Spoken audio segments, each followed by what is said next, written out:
Hello, everyone. Welcome to Trade School here at ReadySetCrypto. My name is Doc Severson. This is Friday, the 6th of March. Spring is right around the corner for those of us in the Northern Hemisphere. Can't happen too quickly.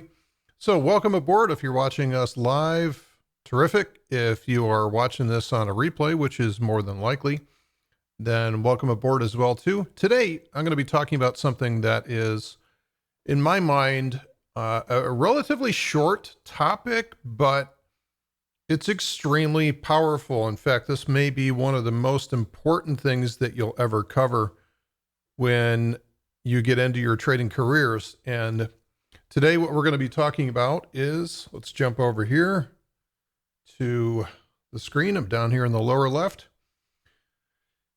Today, what we're going to be talking about is finding your one thing, also known as Curly's Law.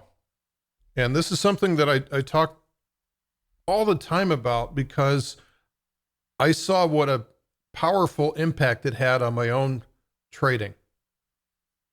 So I was much like a lot of folks that I meet in the trading rooms or in the Discord, the community, or in person, is we've been conditioned to think that more is better. Right? You're supposed to diversify your portfolio, right? That's what we're all taught since as soon as we start listening to commercials and things like that, this is drummed into our head, is you have to diversify your approach. Don't put all your eggs in one basket. And what I'm telling you is that if you want to start making money in the markets, you've got to do the exact opposite of that. And we'll get into why in today's session. Before I get started, everything that we're going to be talking about today is in Module 3 of the Trader's Edge Masterclass, which came out a couple of months ago and is, again, all of that material is some of my most favorite material to walk people through simply because I just see how powerful it is. And it also is kind of along the lines of the book that I wrote, which is called Hacking the Holy Grail. I just see the importance of all these topics because it all comes down to what your subconscious mind allows you to do. What's in your belief system is going to limit and govern what we are able to do. But nobody talks about that. So it truly is the most important thing. So that's in Module 3 of the Trader's Edge Masterclass. If you haven't looked at it yet, get cracking. So I just want to highlight a few things today in Trade School. This is going to be a short, but what I hope is an impactful session for you. So I encourage you to hit the masterclass this weekend if you haven't done so already. So this one thing concept is based on what is now known as Curly's Law. So if you haven't seen that movie, which is now getting to be a classic from some 25 years ago, hardly seems like it, but it was called City Slickers. It included Billy Crystal, Jack Palance, many other. Bruno Kirby, I believe, is in it. Also, Daniel Stein. A lot of very famous actors in the movie. It's actually a very funny movie if you haven't got a chance. So it's probably out on Netflix or some other streaming service. And one of the quotes from the movie is,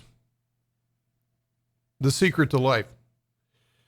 And Curly goes, "The secret to life is just one thing. Just one thing. That's what you've got to figure out," was his advice to Billy Crystal, who didn't know what to do with it at the time.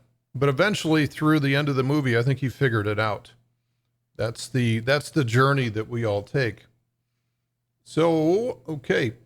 Hello, folks. If you're joining me live today, let me know if everything is working okay. Welcome aboard on a Friday. So there is this notion called the trader progression that I've talked about. And what the trader progression is about, this was something that I've borrowed from a gentleman by the name of Bo Yoder. And what he identified was that there was 5 different discrete levels. And so the first one is, let's start again. I'm already misspelling the word here. So we'll start from scratch. We'll do it live. Right? So it's mystification. I'm just going to abbreviate these. Mystification is the first phase that people start trading in. You don't know what's going on. You don't know why price moves. You don't even know why and what you're trading and for what reasons. So trading success is somewhat of an accident.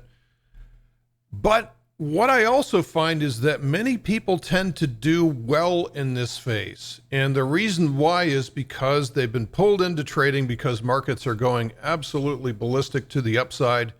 And success is kind of accidental. They're getting pulled along by the current. But it's not long to be, as most of us will find out, is that markets have a way of finding out that pressure point and punishing you for that. So mystification is where everybody starts at. I don't care who you are, what you're doing. But then quickly what happens is you learn, you get spanked the first time and you say, okay, maybe I should learn something more about this. And you get into what's called the hot pot stage. So the hot pot stage is where you look at something and you say, hey, I've identified a pattern. I see this pattern, and every time the price touches it, it jumps off, and I would have had a profitable trade. So you study it, and then finally, when you get the courage to jump on board and take that signal, it's going to be a loser. Now, there's very specific reasons for this, because typically you're waiting until things feel good, and that's usually the wrong time to enter a trade. It's usually the converse of that. But this is the hot pot stage, and sometimes people stay there in this area forever. Now, the next stage is what's called cynical skepticism. Cynical skepticism.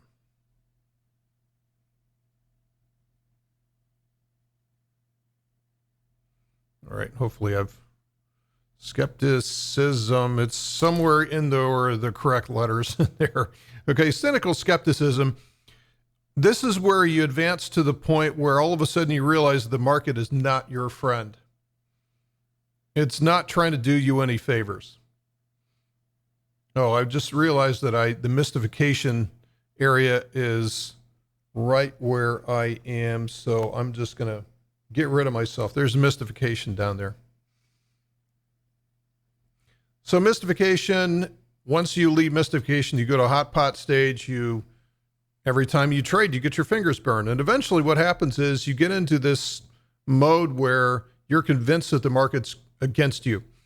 And I can see people that are in chat rooms. I can see people in any kind of community setting that we have online that are in this stage. And quite simply, you can just sense the negativity coming out of these people. And usually in the crypto space, it's about, oh, those whales, those market makers, those evil people. And they're blaming their success or lack of, usually it's the lack of success, on others. Usually those that are more fortunate than them or in positions of power. This is where we get into cynical skepticism. It's quite obvious, and it's a very natural part of the progression for a human being to get into. You get into a financial market, and all of a sudden, every time that you trade, you get spanked. And it starts to hurt. So you get very cynical about it, and all of a sudden, you start to get very wary of what's going on. And again, this is all very natural. I've never seen anybody skip a stage. All you can do is minimize the time that you spend in some of these smaller stages or lower in the ranks. From there, if you're able to get out of this, typically the solution to this is called the squiggle trader.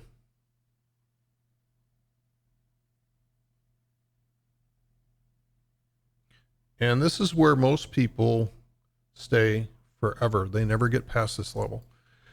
This is the notion where you say, okay, here's my chart, and here's some studies that I've got on here. And the reason why this is where people come to this conclusion is the reason why I'm losing is because I don't have enough studies on here. If I add one more magic study, so it's this sort of eternal search for the Holy Grail, that there must be something that somebody knows about the future. And, quite honestly, I get questions from people all day long that are in this stage as squiggle trader. Hey, Doc, what's going to happen tomorrow? I have no idea what's going to happen tomorrow. I don't have any kind of purview into the future. I don't have a magic crystal ball that I can look at and see what's going on. Now I can talk about probabilities. I can talk about trends. I can talk about price levels. And what they're missing is those are levels that I will take action at. So in other words, if we box something in, if we put a price box around something, if it breaks above there, that's the level that either if I'm long, I will remain long. If the price breaks down below there, if I'm long previously, I will close out of the position. It's showing a change of trend. Those kind of things. I don't know what's going to happen tomorrow. But the squiggle trader believes that one more study will give them some kind of prescient view into the future, which is wrong, but they have to get through this phase. And so typically a squiggle trader, you'll see with more studies on here that price is just this little horizontal line up there. There's no depth to it. You can't figure out what's going on. You can't even see the candlesticks in there because they've stacked so many studies onto. And there is a notion that more is better when it comes to investing. Oh, well, you don't have enough studies on here. And so trading becomes this incredible sort of if then else statement. Well, if this is showing and if that is showing and if this study is positive and if this study is there, you know, you're creating this sort of almost impossible equation to hit. That if everything lines up perfectly, and then even then, a lot of people will say, well, I just don't feel right about this trade. So that is the curse of the squiggle trader. And this is where I would say the majority, if we're going to park people on some type of a mean distribution, I would say the majority of people that I work with are somewhere between 3 and 4. Somewhere between 3 and 4 on the normal distribution curve. So there's a good shot that there's 71% of or 68% of the people are sitting inside of this fat end of, you know, just the meat of the bell curve here. Now, what's the difference? The difference here is that when you get up to level 5, this is where we get into what's called inwardly bound.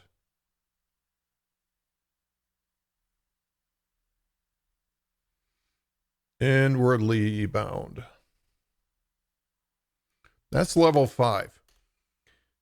The difference here for this trader, they realize, wait a minute, it's not about all of this stuff over here. It's not about the studies. It's not about the chart. It's not about the broker that I'm using. It's not about anything else. It's about me. They understand the statement that I make to people all the time. You're not really trading against the market. You're trading against yourself.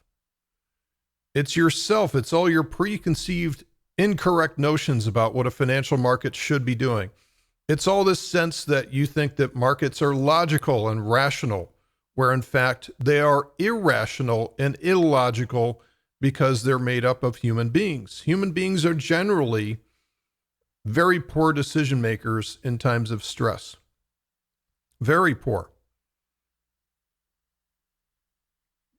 You can think about this in, you know, some of the decisions that you've made under stress in your life, and typically you're going to go along with what you've been taught, and that's a belief system, and typically you're going to do the wrong thing. And this is why we make so many bad decisions, especially when we overcrank on our portfolio, put too much risk on, and we do the exact opposite of what we should have done. So inwardly bound is a very interesting area where all of a sudden the trader says, you know what, it's me. So let me go into some learning loops here and let me figure out me. Let me figure out why I'm doing this. And as you'll see, this goes directly into what we're talking about today with Curly's Law, or your one thing. When you start to focus on yourself, and most people don't have a problem doing this, it's just that they haven't been taught on how to analyze themselves. So instead of making the market your enemy, the market is not your enemy. It's just there. It's constantly providing you information. It's whether or not you have the awareness to pick up on what's actually happening. Or is your bias preventing you from seeing? This is when we get into the reticular activating system. This is why biases are so dangerous. If you have a bias, if you have a particular lean towards, well, everybody knows the market's going to go lower from here. Well, I disagree with that. Not everybody knows that. Or typically when everybody sees the same thing, it will do the opposite of that. So when I start to, I will do everything I can to get rid of my bias. The price is constantly trying to tell you exactly what's happening right now, right this very second. Can you actually see what's happening in the market? Or are you putting it through your filter that prevents you from actually seeing what's happening? This is why two people can get into an automobile accident and they provide completely different stories to the officer of the law that shows up to try to sort out the details of this. And this is why eyewitnesses are so important, because everybody sees everything through their own filter. And you're doing this with the market as well, too. So inwardly bound is incredibly important. And this is truly where a trader can become profitable for the first time on a consistent basis, because they've figured out themselves and they're doing something that they enjoy instead of doing something that everybody else has told them to do. And then finally, what we do is we get up to, if you're able to get past this inwardly bound and really refine your craft, this is where you get into mastery. And mastery, this is where you let the trade come to you. You know what you're good at. You know what you're looking for. There's no sense of anxiety when you trade. You're just there. You're just present. It's almost like going to a sporting event where you don't really care who wins. Have you ever seen that before? I'm sure you have. You've watched a football game or some type of soccer match or something where you just don't care who wins the match or the game. And it's very easy to be objective and to say, well, nope, they're going to reverse that call. The replay booth is going to reverse that call because it's the right thing to do. Are you kidding? I mean, if you were a fan of one of those teams, you'd be screaming bloody murder because you can't see. You're irrational. You've got a bias. So mastery is where you go past the point of being inwardly bound and you truly master one thing. And maybe over time you master several things, but it always starts with one thing first. Okay, so we've kind of beat this one to death. Hopefully you make your way through the trader progression again. And I would definitely, that's module 3 or module 4 of the course. So you will not ascend to trader progression until you figure out your one thing. You can't get there trying to trade different strategies with different setups and different markets and different assets. Otherwise, you'll be a jack of all trades and a master of none. I've been this before. You're the smartest guy about trading at the party, but you're not making any money. You can quote chapter and verse about the origins of the Bollinger Bands. You can quote chapter and verse about how things are supposed to be. I see a lot of smart people in investing, and they're more than willing to dispense with their advice on what you should be doing, but they can't do it themselves. So at this point, most traders buy into this notion, but they're unclear as to how to proceed in finding their one thing. And maybe this is where we're intercepting you today. So you know you're supposed to be doing your one thing. Doc keeps talking about this one thing, but what is it? All right, I'm going to throw myself in the lower corner there. I'm going to come back to it. So here's just some steps that I would anticipate or would suggest that you go through. Number 1 is to explore without risk. What's the first thing that we do when we start a new strategy or a new trading, new asset we dump a bunch of capital in there and we're using the whole damn account, aren't we? We do this all the time. Everybody does it all the time. And it makes it very difficult because all of a sudden now it's an emotional experience. Instead of you trying to figure out whether or not you like this strategy, all of a sudden you're You're scrambling just like every other time to save money in there, or you're trying to prevent a loser from becoming an account crushing loser. So explore, try a lot of different things. Get out there, and this is where I call it speed dating. Like try this strategy, learn about it, and maybe take a few trades and see how you like it. See how you like that, and see whether or not it works for you. And then, okay, so learn about that one. That's all right. And then go over here and try this strategy out and take a few trades in it. See if you can understand, because the more that you understand about how all this works, the more that you'll be able to put together pieces of your own strategy. And then maybe try this one over here. Just give it a shot. Don't put any capital into it. Run it off of a testnet account or something with exceedingly low capital, and just explore, have fun. Try to figure out what makes sense to you, because as you'll see, it's incredibly important. So number one, explore without risk. Look around and see what's out there. Number two, slow down. Everybody is in such a bloody hurry to retire tomorrow and make a fortune, right? Everybody wants to do that. And some of these ads you see on Facebook or out in emails, like, I took $5,000 and turned it into $1.7 million in only 2 months. Okay, that's possible. It's possible to do those kind of exponential gains. There's no reason why you can't do something like that, especially if you use some aggressive money management. But the person that did that, or the person claiming to do that, maybe has years or decades of experience. Or maybe it's just in a paper account, and you don't find that out until you read the fine print. So number two is to slow down. Your job is not to make money. It's to experiment. It's to identify what it is that you should be doing. Your job is to identify a strategy that you can master.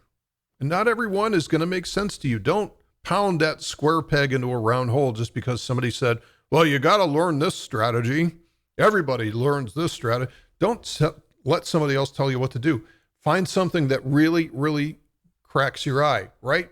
And that is finding the rage to master. You've got to find that one strategy that you are going to commit to. This is going to be your one thing. And it's almost like you get to choose your child here, which in real life doesn't happen. You're presented with this human being, and you get a chance to shape them and form them, but you can't choose your child. But in this case, you can. Find the rage to master. And trust me, it's got to be there, because you will undergo what's called the dip.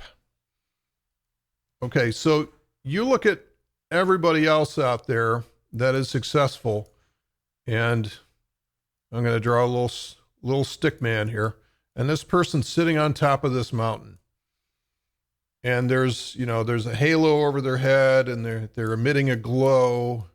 This is one of these superstars of trading. Now, what you have not seen is you've not seen what it's taken for that person to get up to the top of the mountain. So here you are. Another stick figure. Okay. All right. I'm going to have to get rid of me. There we go. And you're looking at this and you say, I want that. I want that. Okay. You're willing to walk through a wall to get to that. Well, what you've got to do is you've got to account for what's called the dip. So off you go, and maybe you start making some progress towards that. And it's fun, isn't it? It's fun at the very beginning because you're learning about cool stuff and you're learning quickly, and it all seems to make sense. And a lot of times the education that's out there is being conducted in a manner to try to get you excited about stuff, right? So it's appealing to your own inner nature and motivation. Okay, good. That's fine. There's nothing wrong with that. But what's going to happen is you will hit obstacles and your performance will suffer. And this is called the dip. And this is a notion by Seth Godin, just called the dip. And the dip is a necessity. It's a necessary part of success where you have to go through this rigor, you have to go through the obstacles because, and I believe there's a book called The Obstacle is the Way or something like that by Ryan Holiday, something to that effect. But it's the same notion that, I mean, if you sign up for the Marines, they don't just give you a globe and anchor, you go globe and anchor and say, well, there you go, you're a Marine. No, you're going to go through boot camp, which is a hell of a dip. And they're going to make sure that you have earned the right to graduate as a Marine. And you can pick any service that you want to. They're all going to put the same thing on you. It's the same notion of going through college. They're not going to just award you a degree because you show up. You don't get a participation trophy. You have to earn the right to do that. So a lot of people find out that they don't really like doing something. How many people out there have gone through college and said, well, I thought I wanted an engineering degree because they get paid well. And then I found that I really hate what they do. And so they switch into something else. That's okay. I mean, that's what a lot of people do with their first year of college is they go find themselves. And then they find that rage to master. But if you want to get up here, you're going to have to go through the dip. And to go through the dip and keep at it, this is where most people quit. Most people will learn a strategy. Okay, so they'll learn a strategy. They'll take the first trade. It's a loser. And they'll like, okay, well, let's try it again. All right, let's try another trade. All right, it's a loser too. Maybe they try another trade and it's a winner. They go really small. And then another trade and it's a big loser this time. And they say, all right, I quit. This strategy's terrible. The instructor's horrible. They sold me a bill of goods. This doesn't work. No, there's nothing wrong with the strategy. It's just that you didn't master it yet. You went into the dip and you turned right around. You got into the dip and you turned right around and went back again. And this is what I see from so many people. They'll go from one strategy to another, to another, to another, to another, and they dip their toe in each one and don't really get anywhere. This is why it's so important that you pick one thing. And that one thing is going to give you that rage to master, because this is where you need to be obsessed. You need to be obsessed to find that rage to master. And then number 4, you got to iterate.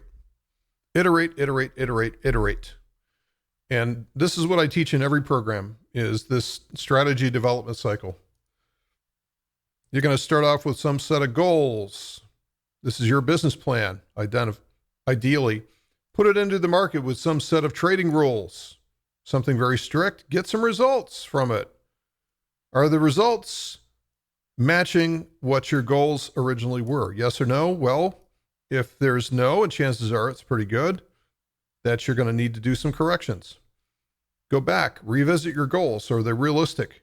Run it again and again. So this is where you almost get this notion of this spiraling higher like this. So every time you go through the loop, you get a little bit better at this. And this is the notion of the aggregation of marginal gains. Each one of these, every time you go through the loop, you should have some type of marginal gain. And this is where, over time, your delta, you're going to have some type of a positive delta. You're going to be getting better at this. Now, it doesn't always work that way. Sometimes you'll get better and then you'll recede back and then you'll realize that, oops, I'm falling back into old habits again and I really do need to change. And it's easy to do. We're all human beings. But you've got to iterate. You got to learn yourself. You're not trading versus the market. You're trading versus yourself. Your ability to trade this strategy accurately and effectively without a sense of danger. Repetition is the mother of skill. You're not going to be that good at the first time you do it, but maybe the 1,000th time that you do the trade, you can do it blindfolded. Number 5, you got to learn to love the process. Aim to get 1% better every single day. If you get 1% better every single day, you'll be 37 times better by the end of the year, assuming compounding, right? So you can't do this without embracing the process of analysis and adjustment. Can't do this without that.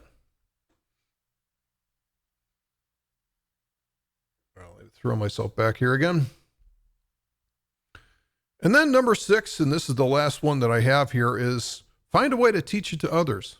So if you're in some kind of a community, whether or not it's a Discord community or whether it's, just your family or anybody, a child, teach it to others, because teaching it to others will force you to acquire a depth that you otherwise wouldn't if you're just a student. So when you flip it around and start teaching it to others, and this is something that I did really early on in my investing career, is that I joined a community of similar students and I took a leadership position. I ran a group. So every month or a couple of weeks, we would meet in a group and I just would facilitate things. It was not my job to teach everybody. It was my job to facilitate and not get in the way and kind of help move the discussion along. And because of the fact that I took a leadership position with that I would occasionally step up and teach other people, hey, this is what I learned this week. And this is really cool. And this made a difference for me, and I just would share that with people. And then I progressed much, much faster as a result of that. And I attribute part of that to the way that I was able to take about an 18-month period to finally put in my notice, because part of that was teaching it to others. So can you pass the litmus test? Do this for yourself. Do it because you're obsessed by it.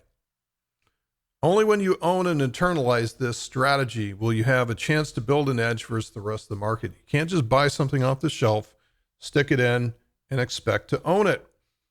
And this is why I'm always saying to people look, go learn different techniques, go learn different methods from other people. I'm not the sole source of trading wisdom out there, far from it. So go learn things from other people, read books, get opinions, watch other YouTube videos. And through that, you're going to pick little things, and then you're going to assemble, and your subconscious mind will buy into the fact that you came up with this. Like this notion of fractal energy trading. Is this something that just came out of a dream or something like that? No, it's all these concepts that I've sort of put together over time that has created something that, to my knowledge, I'm the only way that looks at it in that exact way. And that's what works for my subconscious mind, right? So that allows me to take trades which put risk capital into the market without creating a big sense of risk to my subconscious mind. And that's huge. Being able to fly below the risk radar is extremely important for you guys. Okay. Are there any questions today? Any questions with that? And I don't know if anybody's online right now, if there are any questions, but if there are any questions to come up from those of you that are watching this through the replay or archive, please send them to my note at support@ReadySetCrypto.com. Okay, I don't see any other questions coming in, so I'm going to say adieu for this weekend. You guys have a good one, and I'll see you back here with the Sunday report. And no trade school next weekend because it's got a little family visit coming up. So take care, everybody. Thanks for hanging out with me, and see you in the next trade school.